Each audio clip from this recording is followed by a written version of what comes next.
اس اعتبار سے میں چاہتا ہوں کہ یہاں ایک لفظ کے حوالے سے نفاق کی دو قسمیں آپ کے سامنے یہی واضح ہو جانی چاہیے. ان آیات میں 2 مرتبہ آیا وما یشعرون وما یشعرون. نفاق ایک رہا ہے شعوری نفاق، جان بوجھ کر نفاق، جس کی کہ مثال ہے سورہ آل عمران کی آیت نمبر 72. وقالت طائفة من اہل الکتاب آمنوا بالذی انزل علی الذین آمنوا وجہ النہار واکفروا آخرہ لعلہم یرجعون. یہ سازش تھی اہل کتاب میں سے کچھ لوگوں نے، یہود کی ایک گروہ نے، جماعت نے یہ طے کیا کہ بھائی ایسا کرتے ہیں، یہ ایمان کی جو ساکھ بہت قائم ہو گئی ہے، جو ایک دفعہ محمد کے دامن میں آ جائے چاہے اس کے ٹکڑے کر دیے جائیں وہ وہاں سے ہلتا نہیں ہے، کسی طرح بھی اس تعلق کو توڑنے پر جو ہے آمادہ نہیں ہوتا، ہر شے جو ہے قربان کرنے کو تیار ہے. تو یہ جو ساکھ بن گئی ہے اس کو توڑنے کا ایک ذریعہ ہے اور ایک شکل ہے. صبح کے وقت ایمان کا اعلان کرو، بھئی ہم بھی ایمان لائے قرآن پر، محمد پر صلی اللہ علیہ وسلم، اور شام کو مرتد ہو جاؤ. اور میں اس میں اضافہ کر رہا ہوں کہ یقیناً وہ پورا دن حضور کی صحبت ہی میں گزارتے ہوں گے تاکہ لوگوں پر یہ اثر ڈالے کہ بھئی ہم تو بہت قریب جا کر دیکھا ہے، کچھ نہیں، دور کے ڈھول سہانے ہیں، دور سے اچھے لگتے ہیں. ہم تو دیکھیے ایمان لائے تھے، ہم گئے تھے ان کی محفل میں بیٹھے، انہیں قریب سے دیکھ لیا، کچھ نہیں، کوئی حقیقت نہیں، اس لیے واپس آ گئے. لعلہم یرجعون. اس سے ہو سکتا ہے کہ وہ بھی لوٹ آئیں، ان کے دلوں میں بھی کوئی نہ کوئی شبہ تو پیدا ہو ہی جائے گا کہ بھائی یہ بڑے سمجھدار لوگ تھے، بڑے ثقہ لوگ تھے، اور یہ آئے تھے بڑے خلوص کے ساتھ، اور یہ کچھ پورا دن بھر رہے ہیں محمد کی صحبت میں صلی اللہ علیہ وسلم، ضرور کچھ نہ کچھ دیکھا ہی ہوگا نا. آخر یوں تو انسان نہیں ساتھ چھوڑتا، تو کچھ نہ کچھ شبہ کچھ نہ کچھ لوگوں کے دلوں میں تو ہم پیدا کرنے میں کامیاب ہو جائیں گے. اب ظاہر بات ہے کہ اس کا تجزیہ کیجئے کہ جس شخص نے اس سازش کے طور پر اس نے صبح ایمان کا اعلان کیا اور شام کو مرتد ہونے کا اعلان کیا، تو چند گھنٹے جو اس نے گزارے ہیں قانونی اعتبار سے اسلام میں گزارے ہیں. لوگوں نے یہی سمجھا یہ مومن ہوگا، ایمان لے آئے، لیکن انہیں یہ معلوم تھا کہ ہم یہ سب کچھ محض دھوکہ دینے کے لیے کر رہے ہیں. گویا کہ ایمان کی کوئی رمق کسی درجے میں بھی ایک لمحے کے لیے بھی ان کے دل میں داخل تو کیا ہوتی، ان کے قریب بھی نہیں پھٹکی، اس لیے کہ انہیں معلوم ہے یہ سازش ہے، یہ بحروب ہے جو ہم بھر رہے ہیں، کسی درجے میں بھی ہم ایمان نہیں لائے، یہ ان کے علم میں ہے. یہ ہے شعوری نفاق.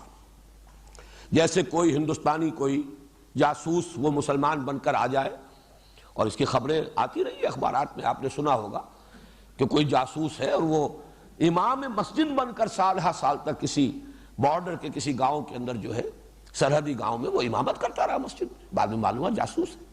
ظاہر ہے جو اس کام کے لیے آئے گا وہ تو پوری طرح تیار ہو کر آئے گا، ختنہ کرا کے آئے گا، قرآن یاد کر کے آئے گا، نماز سیکھ کر آئے گا، لیکن انہیں پتا ہے کہ ہم کیا ہیں، ہم ایمان نہیں لائے.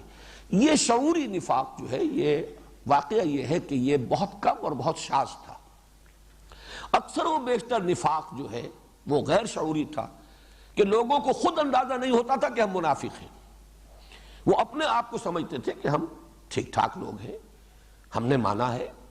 البتہ یہ کہ کیا ضروری ہے کہ ہر بات مانی جائے، کیا ضروری ہے کہ ہر مرحلے پر جب پکارا جائے ہم حاضر ہو جائیں، کیا ضروری ہے کہ محمد کی ہر بات کو مانے صلی اللہ علیہ وسلم، بلکہ یہ کہ آخر دائیں بائیں دیکھ کر چلنا چاہیے، آگے پیچھے دیکھنا چاہیے، تحفظ جان و مال جو ہے وہ بھی ضروری ہے. اس اعتبار سے میں عرض کر رہا ہوں کہ مکی نفاق اس نوعیت کا تھا کہ جو لوگ ایمان لائے، اس لیے کہ پورے مکی قرآن میں صرف ایک سورہ عنکبوت ہے جس میں نفاق کا ذکر ہے، اور وہ ذکر آیا ہے آزمائشوں کے ذیل میں. سورہ عنکبوت کا آغاز ہی ہوتا ہے، وہ بھی الف لام میم سیریز کی صورت ہے. الف لام میم احسب الناس ان یترکوا ان یقولوا آمنا وهم لا یفتنون ولقد فتنا الذین من قبلهم فلیعلمن اللہ الذین صدقوا ولیعلمن الکاذبین. کیا لوگوں نے یہ سمجھا تھا کہ صرف یہ کہنے سے کہ ہم ایمان لے آئے چھوٹ جائیں گے، نجات ہو جائے گی، اور انہیں آزمایا نہ جائے گا، انہیں بھٹیوں میں سے گزارا نہ جائے گا، انہیں امتحان اور ابتلا کی کٹھالی میں سے گزرنا نہیں پڑے گا؟ حالانکہ ہم نے تو ان سے پہلے جو بھی آیا اس کوچے میں جس نے ایمان کا دعویٰ کیا ہم نے اسے آزمایا. وَلَقَدْ فَتَنَّا الَّذِينَ مِن قَبْلِهِمْ فَلَيَعْلَمَنَّ اللَّهُ الَّذِينَ صَدَقُوا وَلَيَعْلَمَنَّ الْكَاذِبِينَ. تو اللہ تو ظاہر کر کے رہے گا کہ کون سچے ہیں، حقیقی مومن ہیں، اور کون جھوٹ موٹ کے مومن بن گئے ہیں، جھوٹا دعویٰ ایمان کر رہے ہیں. اسی رکوع میں پہلا رکوع ہے یہ سورہ عنکبوت کا، آگے چل کر آتا ہے، اس کا تقابل کر لیجئے اس مقام سے۔ وَمِنَ النَّاسِ مَن يَقُولُ آمَنَّا بِاللَّهِ فَإِذَا أُوذِيَ فِي اللَّهِ جَعَلَ فِتْنَةَ النَّاسِ كَعَذَابِ اللَّهِ وَلَئِن جَاءَ نَصْرٌ مِّن رَّبِّكَ لَيَقُولُنَّ إِنَّا كُنَّا مَعَكُمْ أَوَلَيْسَ اللَّهُ بِأَعْلَمَ بِمَا فِي صُدُورِ الْعَالَمِينَ وَلَيَعْلَمَنَّ اللَّهُ الَّذِينَ آمَنُوا وَلَيَعْلَمَنَّ الْمُنَافِقِينَ۔ پورے مکی قرآن میں، مکی صورتوں میں صرف یہ ایک مقام ہے جہاں لفظ منافق آیا ہے۔ لوگوں میں سے کچھ ایسے بھی ہیں جو دعویٰ تو کر بیٹھتے ہیں ہم ایمان لائے اللہ پر، لیکن جب اللہ کی راہ میں اب ایذا پہنچتی ہے، تکلیف آتی ہے، مصیبت آتی ہے، امتحان اور آزمائش کی بھٹی میں سے گزرنا پڑتا ہے، تو وہ لوگوں کی طرف سے ڈالی ہوئی آزمائش سے ایسے گھبرا اٹھتے ہیں جیسے اللہ کے عذاب سے، پسپائی اختیار کرتے ہیں، حوصلے جواب دے جاتے ہیں، اعصاب ڈھیلے پڑ جاتے ہیں۔ فرمایا اور اگر تیرے رب کی مدد آ جائے، وَلَئِن جَاءَ نَصْرٌ مِّن رَّبِّكَ لَيَقُولُنَّ إِنَّا كُنَّا مَعَكُمْ، اگر سہولت کا وقت آ جائے تو یہی لوگ پھر آ کھڑے ہوں گے اور کہیں گے ہم بھی آپ کے ساتھ تھے، مال غنیمت میں سے تو ہمیں بھی حصہ ملنا چاہیے۔ أَوَلَيْسَ اللَّهُ بِأَعْلَمَ بِمَا فِي صُدُورِ الْعَالَمِينَ، تو کیا اللہ تعالیٰ خوب واقف نہیں اس سے کہ جو لوگوں کے سینوں کے اندر ہے، جہان والوں کے سینوں کے اندر پنہا۔ وَلَيَعْلَمَنَّ اللَّهُ الَّذِينَ آمَنُوا وَلَيَعْلَمَنَّ الْمُنَافِقِينَ، اور اللہ تعالیٰ تو ظاہر کر دے گا ان کو جو حقیقتاً مومن ہے، اور کھول دے گا، پردہ چاک کر دے گا ان کا کہ جو منافق ہے۔ یہ نفاق جو ہے، یہ یوں سمجھئے کہ ضعف ارادہ، قوت ارادی کی کمی۔ آدمی چلنا چاہتا ہے، ایک بات اچھی لگی ہے، بات اچھی ہے، صحیح ہے، دل گواہی دیتا ہے کہ حق ہے، چلو بھائی قبول کر لو، قبول کر لیا، لیکن اب آئی آزمائش، اب رشتے ٹوٹے، اب گھر سے نکالا جا رہا ہے، اب ماریں پڑ رہی ہیں، اب اعصاب ڈھیلے پڑ گئے، وہ عزیمت اور ہمت کی کمی، قوت ارادی کا ضعف، یہ ہے در حقیقت وہ چیز کہ جس کا تذکرہ کیا گیا ہے سورہ عنکبوت میں۔ مدینہ منورہ میں آ کر اس میں ایک اور شے کا اضافہ ہوا، جہاں شعوری نفاق بھی شروع ہو گیا، جیسے کہ اس مثال میں دے چکا ہوں، یعنی سازشی نفاق کہ محض دھوکہ دینے کے لیے ایمان کا اعلان کیا جائے، وہاں اس میں ایک اور چیز کا اضافہ ہوا۔ اب قبائلی سطح پر فیصلے ہو رہے تھے، ایک گھرانہ طے کرتا ہے کہ بھائی اب چلیو ایمان لے آؤ، ٹھیک ہے، جیسے کہ کہیں آخری دور میں جب کہ فتح آ گئی ہے، جب وقت آیا ہے، اور یدخلون الناس فی دین اللہ ورایت الناس یدخلون فی دین اللہ افواجا، فوج در فوج آئے ہیں، تو ظاہر بات ہے کہ ہر شخص کے دل میں وہ یقین والا ایمان تو نہیں داخل ہو گیا تھا۔ ایک قبیلے کی سطح پر طے کیا گیا کہ بھائی چلو اب ایمان لے آؤ چل کر، اب تو معاملہ ختم ہوا، اب اس نو یوز کنٹینیوئنگ ریزسٹنس، اب راستہ نہیں روکا جا سکتا محمد کا صلی اللہ علیہ وسلم۔ تو یقیناً اس وقت جو لوگ ایمان لاتے تھے ان میں مومن صادق بھی تھے، ان میں یقیناً منافق بھی ہوں گے کہ ٹھیک ہے اس وقت تو گردن جھکا لو، جب موقع آئے گا پھر دیکھیں گے۔ یہ گویا کہ وہ شعوری نفاق۔ اور کچھ ایسے لوگ بھی کہ جنہوں نے ٹھیک ہے بھائی سب بات تو اچھی ہے، چلو کوئی غلط بات تو ہے نہیں، بات تو ٹھیک ہے، دل گواہی دیتا ہے، فطرت کی بات ہے، ایمان لے آؤ۔ یہ لوگ کسی سنجیدہ فیصلے سے، انفرادی سطح پر سنجیدہ فیصلہ، سوچا سمجھا فیصلہ، یہ اور شے ہوتی ہے، اور ایک اجتماعی فیصلہ، ایک برادری کی سطح پر فیصلہ، ایک قبیلے کی سطح پر فیصلہ، اس میں شامل ہو جانا یہ دوسری بات ہے۔ اب ظاہر ہے کہ جب راستے کے اندر اب تکلیفیں آئیں گی، مصائب آئیں گے، تو پھر قدم ڈگمگائیں گے۔ تو یہ بھی ایک نفاق کی شکل تھی کہ جو مدینہ منورہ میں پیدا ہوئی۔ وہ سورہ حجرات کی آیت ذہن میں لے آئیے، قالت الاعراب آمنا قل لم تؤمنوا ولكن قولوا اسلمنا ولما يدخل الايمان في قلوبكم وان تطيعوا الله ورسوله لا يلدكم من اعمالكم شيئا ان الله غفور رحيم۔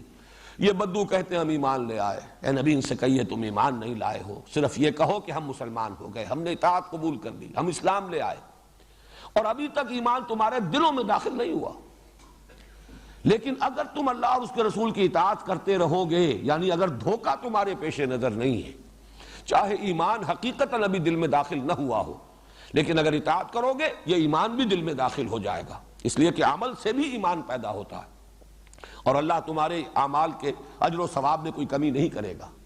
لیکن جان لو حقیقی مومن کون ہے، انما المؤمنون الذین آمنوا باللہ ورسولہ ثم لم یرتابوا وجاہدوا باموالہم وانفسہم فی سبیل اللہ اولئک ھم الصادقون۔ حقیقی مومن تو وہ ہے جو ایمان لائے اللہ پر اور اس کے رسول پر، پھر شک میں ہرگز نہیں پڑے، اور انہوں نے جہاد کیا اللہ کی راہ میں، کھپا دیے اپنے مال بھی اور اپنی جانیں بھی۔ صرف یہی ہے سچے مومن۔ تو یہ ہے در حقیقت نفاق کی مختلف صورتیں جو وما یشعرون کے لفظ کے حوالے سے میں نے چاہا کہ یہیں پر واضح ہو جائے۔ فی قلوبہم مرض فزادہم اللہ مرضا ولہم عذاب علیم بما کانوا یکسبون۔ ان کے دلوں میں ایک روگ ہے، بیماری ہے، اور اس بیماری کو معین نہیں کیا گیا وہ کون سی بیماری ہے۔ نوٹ کر لیجئے، یہود کا مرض اگر وہ تعویل خاص سامنے رکھیں کہ اس میں روح سخون یہود کی طرف ہے، تو وہ تکبر، ان کی ایک مذہبی چودراہٹ، اور تکبر ہی کا عکس ہے، اسی کا نتیجہ ہے حسد۔ یہ مقام ہم سے کیوں سلب ہوا؟ 2000 برس تک یہ ہمارا امتیازی مقام تھا، ہم تھے وحی اور نبوت کہ محبت ہم تھے، ہم پر، ہمارے اندر سے نبی اٹھتے رہے، کتابیں ہمیں دی گئیں، یہ چودراہٹ اور سیادت اس کے منصب پر ہم علماء اہل یہود ہم قائم، ہم فائز ہیں۔ آج یہ چیز ہم سے سلب کر کے دوسروں کو دے دی گئی۔ تو حسد، تو تکبر اور حسد در حقیقت ایک ہی تصویر کے دو رخ ہیں۔ ان کا مرض یہ تھا، اسی لیے یہاں پر لفظ مرض کو جو مبہم رکھا گیا، واضح نہیں کیا گیا۔ اور نفاق کا، منافقین کا اصل مرض کیا تھا؟ بزدلی، حب جان، حب مال، یا یوں کہیے حب دنیا۔ جان بھی عزیز ہے، مال بھی عزیز ہے، اسلام بھی عزیز ہے، لیکن یہ کہ اسلام کے لیے جان اور مال کی قربانی کھیلنا، یہ اس کے لیے تیار نہیں۔ ہو جائے کچھ، خود بخود ہو جائے، آپ سے آپ ہو جائے۔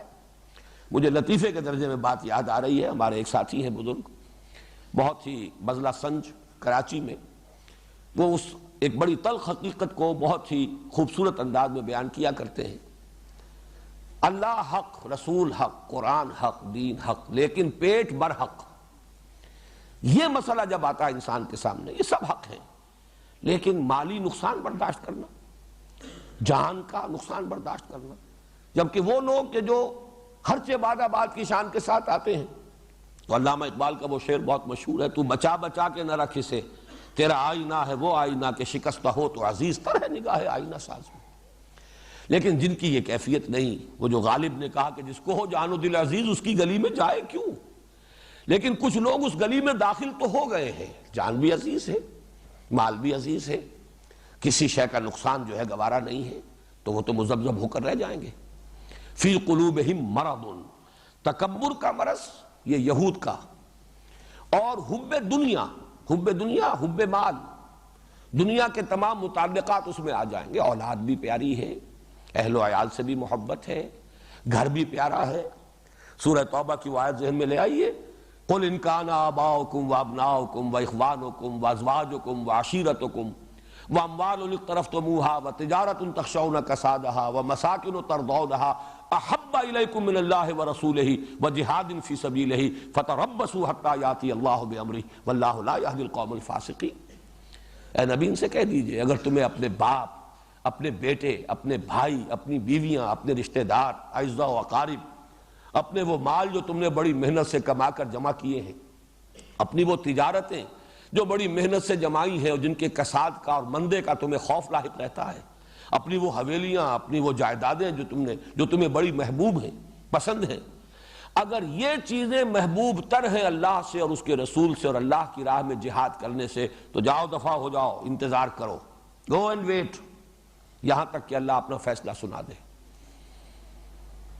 حتی یاتی اللہ بامرہ، اور اللہ ایسے فاسقوں کو زبردستی ہدایت نہیں دیتا، یہ اس کی سنت نہیں ہے۔ وہی قانون یہاں آ رہا ہے، فی قلوبہم مرض فزادہم اللہ مرضا، تو اللہ نے بڑھا دیا ان کا روگ۔ یہ بڑھانا کس اعتبار سے ہے؟ یہ اس اعتبار سے ہے کہ جو فرمایا گیا یمدہم فی طغیانہم یعمہون، اللہ تعالیٰ ان کی رسی دراز کر رہا ہے، ان کا پردہ چاک نہیں کر رہا۔ یہ رسی دراز ہو رہی ہے، وہ سمجھتے ہیں ہم کامیاب ہو گئے، دیکھو ہم بچ گئے، مرحلہ سخت آیا تھا، ہم نے جھوٹا بہانہ بنایا، اپنے آپ کو بچا لیا۔ یہ مسلمان بیچارے یہ جو دیوانے ہیں، فینیٹکس ہیں، یہ ہیں جان جوکھوں کے کام کرتے پھر رہے ہیں. ہمیں چھوٹا سا جھوٹ ہی بولنا تھا نا، ایک چھوٹا سا بہانہ بنایا جا کر اور اپنے آپ کو ایگزمپٹ کرا لیا، رخصت لے کر معذرت کر کے آ گئے. تو وہ سمجھ رہے ہیں کہ کامیاب ہو رہے ہیں، در حالانکہ وہ اپنی عاقبت برباد کر رہے ہیں. فزادہم اللہ مرضا، یہ جیسے جیسے رسی ڈھیلی کی جا رہی ہے، ڈھیل دی جا رہی ہے، ان کا مرض بڑھ رہا ہے. یہی وہ قانون ہے جس کی آخری شکل وہ ہے جو کہ آ چکی ہے پہلے رکوع کے آخر میں، ختم اللہ علی قلوبہم. قانون ہدایت و ضلالت یہ ہے کہ اللہ تعالیٰ نے انسان کو چوائس دیا ہے، فری چوائس انسان کا ہے. نیکی اور بدی کی تمیز دے دی، خارج میں بھی داعیان حق بھی ہے اور داعیان شر بھی ہے، داعیان خیر بھی ہے، داعیان شر بھی ہے. انسان کے اندر کسوٹی بھی ہے، عقل کی بھی ہے، اور نیکی اور بدی کی تمیز فَأَلْهَمَهَا فُجُورَهَا وَتَقْوَاهَا وہ بھی ودیت کر دی گئی. اب دیکھو جدھر جانا چاہتے ہو جاؤ، خیر کے راستے پر بڑھو گے اللہ تعالیٰ راستے کشادہ کرتے چلا جائے گا. شروع میں بڑی مشکل نظر آئے گی، جب آگے بڑھو گے معلوم ہوگا آسانی ہے، کوئی ایسی مشکل نہیں. بڑا کٹھن مرحلہ نظر آ رہا تھا لیکن یہ تو اتنا کٹھن ثابت نہیں ہوا. تیسیر ہے یہ، اللہ اس کو آسان بناتا چلا جاتا ہے. فَسَنُيَسِّرُهُ لِلْيُسْرَى، غلط راستہ اختیار کرو گے اللہ وہ کھول دے گا، جاؤ بڑھو. آج تھوڑے درجے کی بے حیائی تھی، کل اس سے کہیں 10 گنا درجے کی بے حیائی کا ارتکاب کرو گے، اس کے بعد اس سے بھی 100 درجے بڑھ جاؤ گے، بے حیائی میں بڑھتے چلے جاؤ گے یہاں تک کہ حس ختم ہو جائے گی. حق کی طرف اب مراجعت کا امکان نہیں رہے گا، جس کو انگریزی میں کہتے ہیں پوائنٹ آف نو ریٹرن. اب واپسی کا کوئی امکان نہیں. ایک حد ہوتی ہے جس میں آدمی واپس آ سکتا ہے، ایک انتہا اس حد سے گزرنے کے بعد وہ آتی ہے کہ پھر آدمی واپس آ ہی نہیں سکتا. یہ ہے جسے قرآن کہتا ہے ختم اللہ علی قلوبہم یا طبع اللہ علی قلوبہم، اللہ نے ان کے دلوں پر مہر لگا دی. یہاں بھی فرمایا فی قلوبہم مرض، ان کے دل میں ایک روگ تھا، انہوں نے اسی کی پیروی کی، تکبر کی پیروی کی، یا حب دنیا انہیں لے کر بیٹھی رہی، انہیں آگے بڑھنے سے روکے رہی، لہذا اللہ تعالیٰ نے ان کے مرض کو بڑھا دیا. فزادہم اللہ مرضا، یہی سورہ صف میں آیا ہے فلما زاغوا ازاغ اللہ قلوبہم واللہ لا یہدی القوم الفاسقین. جب وہ ٹیڑھے ہو گئے اللہ نے ان کے دلوں کو بھی ٹیڑھا کر دیا. ٹیڑھ کی آخری انتہا وہی ہے ختم اللہ علی قلوبہم وطبع اللہ علی قلوبہم. تو یہاں فرمایا فی قلوبہم مرض، جیسا کہ میں نے عرض کیا یہ دونوں طرف اپلیکیبل ہے. علماء یہود کے دلوں میں اپنا پندار، تکبر، غرور، اور اس کی بنا پر مسلمانوں سے اور حضور سے حسد، اور دوسری طرف منافقین کا مرض حب دنیا، حب مال، حب اہل و عیال، حب جائیداد، یہ محبت ہے دنیا اور اس کے متعلقات کی محبت ہے. ایمان مجھے کھینچے ہے تو روکے ہے مجھے کفر، کعبہ میرے آگے ہے کلیسا میرے پیچھے، مذبذبین بین ذالک لا الہ ہؤلاء ولا الہ ہؤلاء. چلنا چاہتے بھی ہیں چل نہیں پاتے، ہمت نہیں، ہمت جواب دے جاتی ہے. ورنہ بات اچھی لگتی ہے، اچھی لگی تھی، بدنیتی سے نہیں آئے تھے. بدنیتی سے تو جو آئے تھے وہ میں مثال دے چکا، وہ شعوری منافق تھے جو سازش کے طور پر شامل ہوئے اور ایک وقت معین تک کا طے کر کے آئے تھے کہ اتنے عرصے رہیں گے. آمنوا بالذی انزل علی الذین آمنوا وجہ النہار وَاکْفُرُوا آخِرَهُ لَعَلَّهُمْ يَرْجِعُونَ. صبح کے وقت ایمان کا اعلان کرو، شام کو مرتد ہو جاؤ، واپس آ جاؤ. تو کچھ نہ کچھ کو تو اپنے ساتھ واپس لے ہی آؤ گے، گھسیٹ کر لے آؤ گے. وَلَهُمْ عَذَابٌ عَلِيمٌ بِمَا كَانُوا يَكْسِبُونَ، اور ان کے لیے دردناک عذاب ہے بسبب اس جھوٹ کے جو وہ بولتے رہے یا بسبب اس جھوٹ کے جو وہ کہتے رہے.